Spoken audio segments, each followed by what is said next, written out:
Hey all, this is JM Fortier and welcome to this workshop. I'm really glad that you tuned in. We have a little quiet now, so we're gonna start. First of all, I'm gonna share a little bit of my story. Some of you guys don't know who I am. I didn't grow up on a farm, and I started farming because I had studied ecology and environmental science, and I was interested in having an impact on the world. And after meeting my wife and traveling, we started to woof on a small organic farm, and that was the start of a love story. We worked for 2 seasons in New Mexico, Santa Fe in the US, and then we started our own project in Quebec. We didn't know much about farming. We were, really gardening and bringing our stuff to the local farmers market that we had started also. It was really new to us, and but we loved it, and we still do. And after 8 years of doing that, we grew the farm and we grew our knowledge base and our clientele, and we just figured out how to do this better and better and better. That was before YouTube. And eventually I wrote a book about the success of our farm when we started to gross more than $150,000 per acre. Wrote the details about that in my book, The Market Gardener, and it became a worldwide bestseller. It's translated now in 10 languages, very surprised about that. And that led me to starting another project where I train young people into those ways of farming and to the master class that I now teach. So that's my story, but it's not about me today, it's about you guys. We've learned a lot of good things about how to display really well, how to set up the booth, how to price it right. A lot of details that make a big difference and that make the success of my stand at the farmer's market. And so today I'm going to show you some of this. There won't be any slides. So take some notes, and if anything else, let's jump right into it and go with the flow. I have 5 golden rules to share with you, tricks and tips that have helped me all these years, pretty much bring it to the next level, I would say. Those tricks are, and then we'll go slowly through them.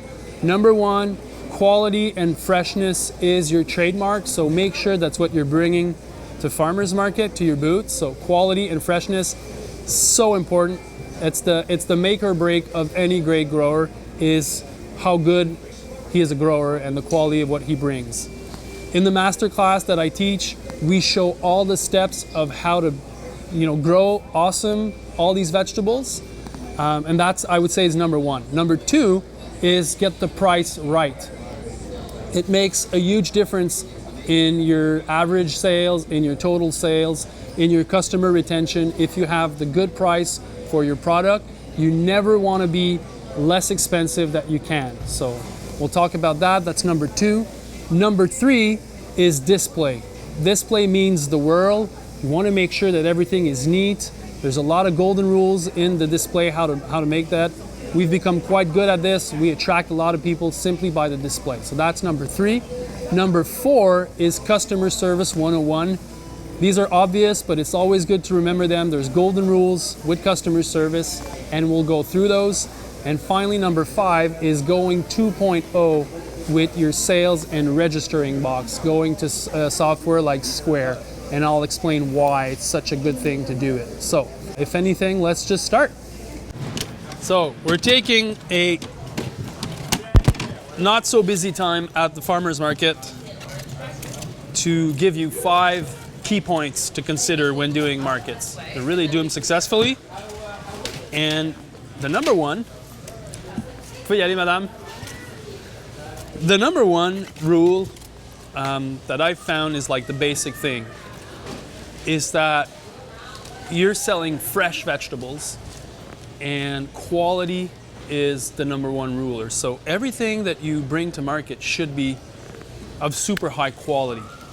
So really well washed. The leaves should not have holes, flea beetles, or whatever. The salad mix has been harvested yesterday. Everything is clean, neat, fresh, and A1 quality. And the reason why I think this is so important is because that's how you'll differentiate yourself from other growers, by bringing your A1 quality and making sure that that's the only thing that you bring to market. You are kind of creating your name that way. And so freshness, making sure that everything that you're selling was not kept for too long in storage, There's different crops that have different storage times. So lettuce should be 1 or 2 day max before you sell them. You know, beets could be 4 or 5 days. All the veggies are different, but if you are selling fresh quality, you should be sticking to that and only bringing fresh stuff. So bring quality product only. Make sure that your veggies are cleaned, that your bunches are graded, and that everything offered on the boot is fresh. If you're selling fresh vegetables, it should be your selling point, and you should make sure that everything is really, truly fresh. So commit to bringing only stuff that was harvested the day before or in the day, or that was really well stored, so that you're really selling what you're advertising. That's really important. Also, your boxes of stored vegetables should be kept cool. So it's either you have a walk-in cooler somewhere, or you bring wet blankets, you know, blanket that you dip in water and then you cover your box with, or Silvi-Cool tarps.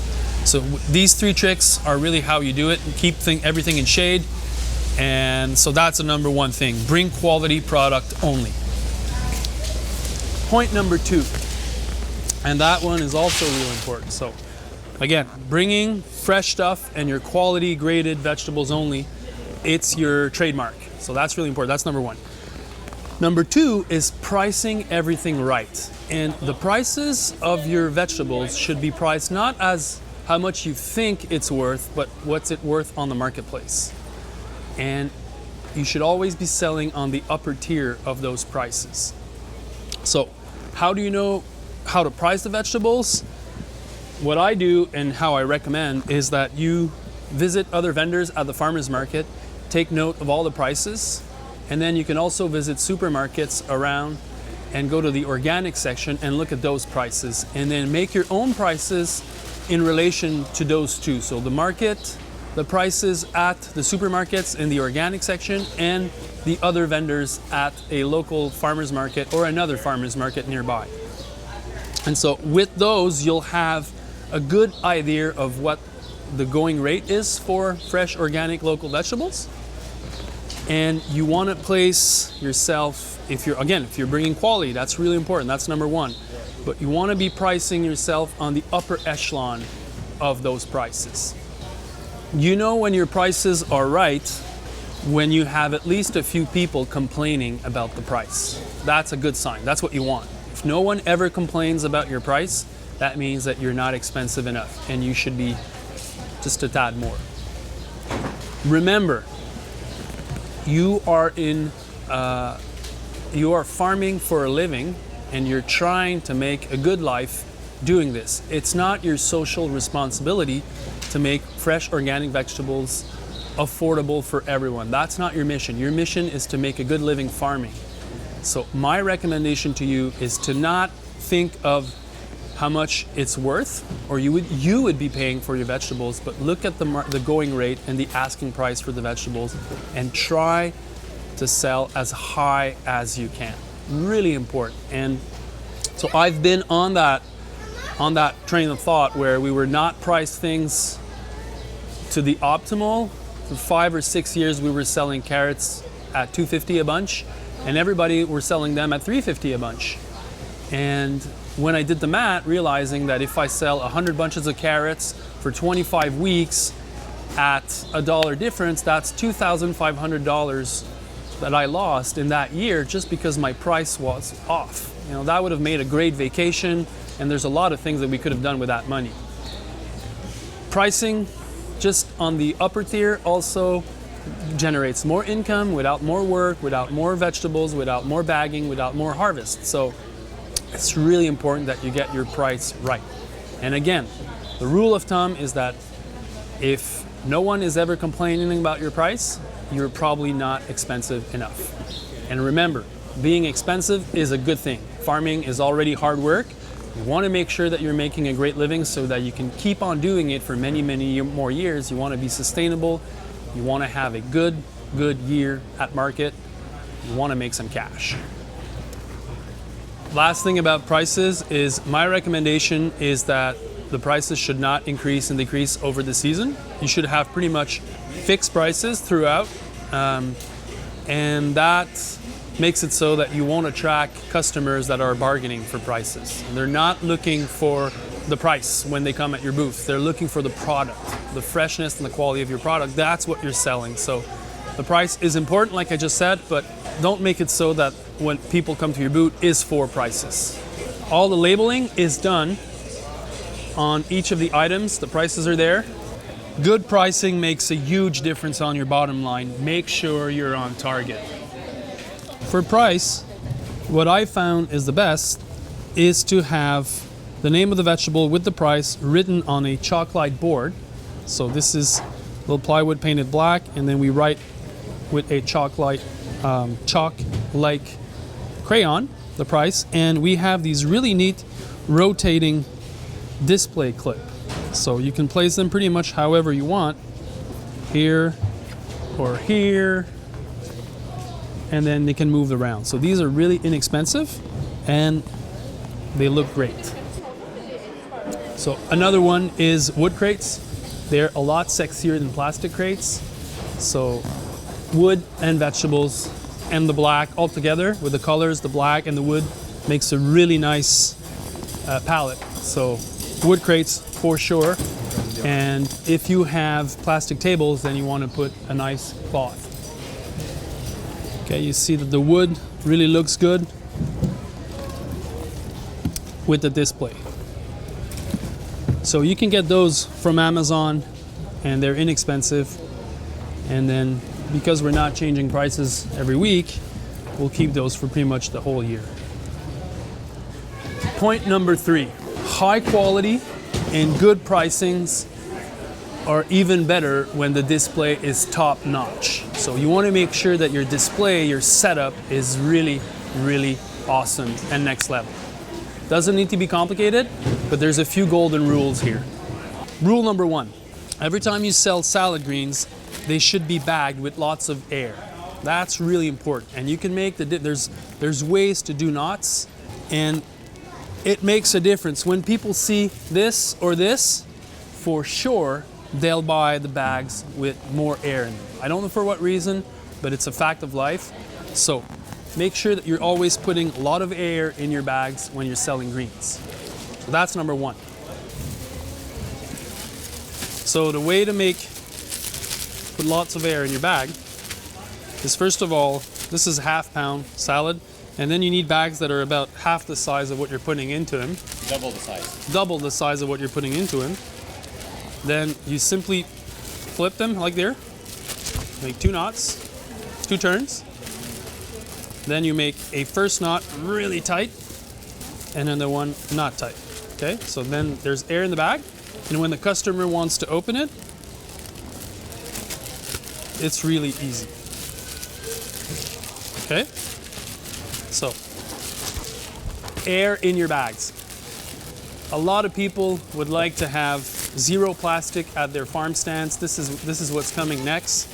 We're not totally there yet, but definitely greens, if they're going to be kept in the refrigerator for your customers, they need to be sealed in a plastic container. So if it's not a plastic bag I don't really know what else you can bring.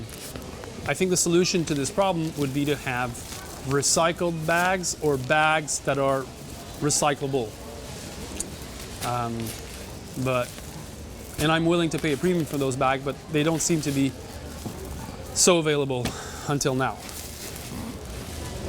But the trick of the tricks, the mother of all tricks, is really to pile high and watch it fly. So you want to make sure that everything is as high as possible to create the abundance that's going to attract the customer at your booth. So we stack as high as we can to the eye level, and then that creates a powerful impact on your booth. That's really one of the secrets of farmers market. So make sure that you have some fresh stuff that can go on top and that you're rotating perhaps. If it's really hot, you could have a spray to make everything look glossy, keep the greens nice, but pile high and watch it fly is definitely the mother of all tricks with regards to farmers market. So point number 4 is customer service, and that's a really important one. First of all, I think you want to make sure that everybody that's selling at your stand has washed their hands, they look good, they've slept enough, and they wear their hats and aprons. I think aprons are really cool. They make it look very professional. I'm a big fan of them, and I think it's worthwhile getting nice aprons for the job. Hands should be scrubbed and clean, teeth washed. Remember that the staff and yourself are ambassadors for the brand or for your farm, for whatever. They're both of them. So appearance is important, and make sure that you hire people that are, smiling, and smile is really important. I would say smiling to your customers is really important. Also, the best trick ever to retain customers is to remember their names. If you engage with them and you ask them their name and you remember them and you tell them their name when they come to Farmers Market, it's crazy how you'll create a connection that is really strong. So presidents were elected this way, by remembering people's name. There's a lot of tricks out there. Dale Carnegie wrote a really good book, How to Influence People, which is a book I recommend about that. But remembering people's name and telling your customer's name is a really, really smart way to attract customers. So another one, really important, don't have any chairs. You don't want no one sitting at your stand, yourself included. Always standing upright, always doing something, always moving. Chairs are killers. You don't want to have chairs at your booth at all. If you don't have enough work, bring some garlic to peel or whatever. Bring things to do, but make sure that you're busy and you're smiling and that you're always facing the customer. You never want to be working this way when the customers are that way. So if you want to be bagging while your customers are shopping, just put your bagging station right in front of them. Make sure that you're there to tell them, to greet them. So facing your customer, never sitting. And also no phones. No phones for yourself and for your farmers market. The last thing your customers want is to see you looking at your phone like a zombie. So make sure that you make your farmers market a phone-free day for your staff. If anything, they can do their social media when they go to lunch. But I guarantee this is really important. Make a rule out of not having your phone at the farmers market and ask your employees that they don't use it while they work with you. No phone, no chairs, aprons, remembering people's name, polite, smiling, and that's the basic of customer service, but it works. Also, never nickel and dime your customers. If somebody's not satisfied, just reimburse them. Don't make a fuss about it. If people are being, just smile, take the feedback, smile, and don't make a story out of it because you'll lose in the end. It happened to me 4 or 5 times in all these years where I decided to kick back my customer and to throw back a line at him, and it never paid off. People then go on gossiping about this and that, and then it creates just a bad vibe. If people are really bums, talk to the market managers about it and let them handle that. You are perfectly clean, in control, customer service A1 makes a huge difference. You see, this is a proud product of what we talk. It's all clean, looks good, apron, nice hat, shaved his beard. Nice smile. Number 5, and this is the last key point, is to go 2.0 with accepting cards at farmers market. So there's a lot of softwares out there now that can easily allow you to accept credit cards and to monetize your things using some software like Square. And this I highly recommend. That's the way to go for different reasons, but most importantly, I think credit cards, a lot of the customers now will buy more. It's proven, it's a fact. There's a lot of studies about it. If you accept cards, you'll just make more sales. There's a trade-off because you'll pay a small percentage, but in the end, you'll be winning that way for sure. So that's a great thing. Then if you have something like Square, what's really good about it is that Square allows you to quickly display your items, and then you simply add to the bill your items this way, and then you can easily create an invoice for your customers to pay. So with your scale and your square using an iPad, it's really easy to monitor, and then people can sign using their credit card. New technologies makes it really easy to swipe cards on an iPad, on a phone. What's also really good is that you can track your sales. So you'll be able to see your sales per day, and then your average, your total sales, and your sales per hours. So that's really cool, because then you can be better prepared for the next market. A tool like Square also keeps tracks of everything that you've sold at farmers market. It is really good for record keeping and for preparing the next harvest. So you have all of these numbers factored in. So it's super practical. And one last really cool thing about a 2.0 tool like Square, and there's other ones out there, if you're in Europe, you can use Lightspeed. There's a few others that are available. But you could also sell Fidelity cards, which what we do here is a really big seller. It kind of replaces CSA.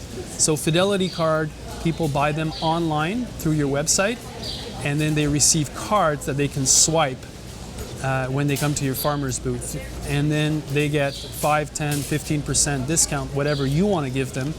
But you can pre-sell a lot of your harvest that way. And then what you can do is in the winter or in the spring, you can have campaigns where you're actively trying to sell your cards, which in the end creates fidelity with your customer base. So they'll come to your booth because they have their cards, and then you'll keep those customers throughout. So they get a little discount, but you have guaranteed sales. And again, with Square, it's so easy to operate those cards that it's definitely worth it. It's really good for sales monitoring, to have reports and sale analysis by location, by item. You'll have your monitor sales by products and peak time sales, average value of an invoice. Allows you to harvest more accurately because you know the forecast of sales based on previous weeks at markets. And you can even monitor your sales on the phone, even if you're not physically at market. For all of these reasons, and because of the fact that it's such a user-friendly interface, I think it's definitely a route to take. Okay, so this concludes this workshop.